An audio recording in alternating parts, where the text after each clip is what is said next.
কালকে খেলা ছিল স্পেন ভার্সেস আর্জেন্টিনা। আর আর্জেন্টিনা আর্জেন্টিনা কাল হেরে গেছে, যাচ্ছে তাই ভাবে হেরেছে। প্রথম কথা, মানে আর্জেন্টিনা কালকে পুরোপুরি পুরো একদম বেহাল অবস্থা হয়ে গেছিল কালকে। সত্যি কথা, খারাপ অবস্থা হয়ে গেছিল।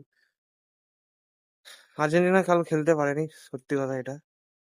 কালকে স্পেন একটা গোল মেরেছে, তাও এক্সট্রা টাইম খেলা নিয়ে গেছে, এটা একটু ব্যাপার হচ্ছে। আর কালকে প্রচুর ফাউল করেছে, যেটা আমি প্রথম দিন থেকে বলে আসছি।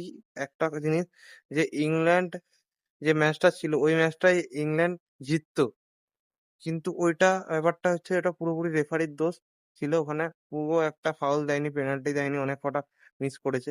এটা কালকের ম্যাচে দেখা গেছে। কালকে একটা রেড কার্ড পেয়েছে মার্টিনেজ বলে একটা প্লেয়ার আছে, এটা হচ্ছে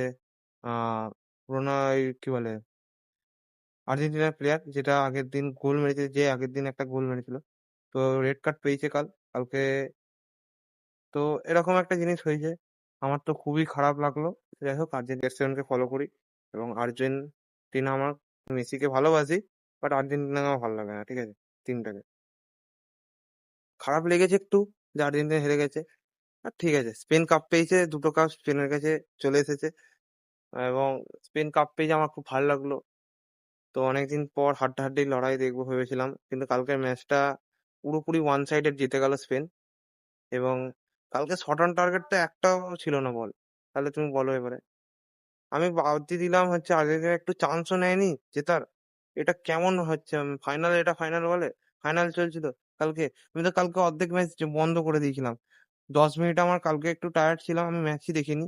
আমি অর্ধেক ম্যাচ দেখতে দেখতে 10 মিনিট যখন হয়েছে, আমি ঘুমিয়ে পড়েছি।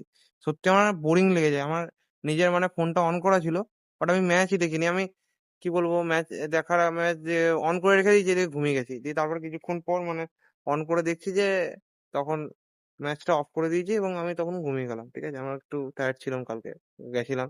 তো তোমরা ওই ভিডিওটা দেখতে হবে।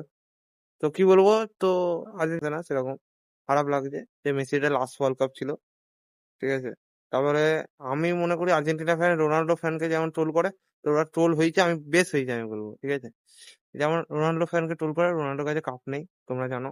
তো রোনাল্ডোর কাছে কাপ নেই তো কি হয়েছে ভাই? রোনাল্ডোর কাছে কাপ নেই তো ফিফা ওয়ার্ল্ড কাপ প্রুভ হয় না যে সে একটা গোট প্লেয়ার, ঠিক আছে। আর একটা কাপের জন্য কেউ ডিজার্ভ করে না এরকম, যে যে গোট গোট গোট মানে নয় সে, এটা বলা যায় না।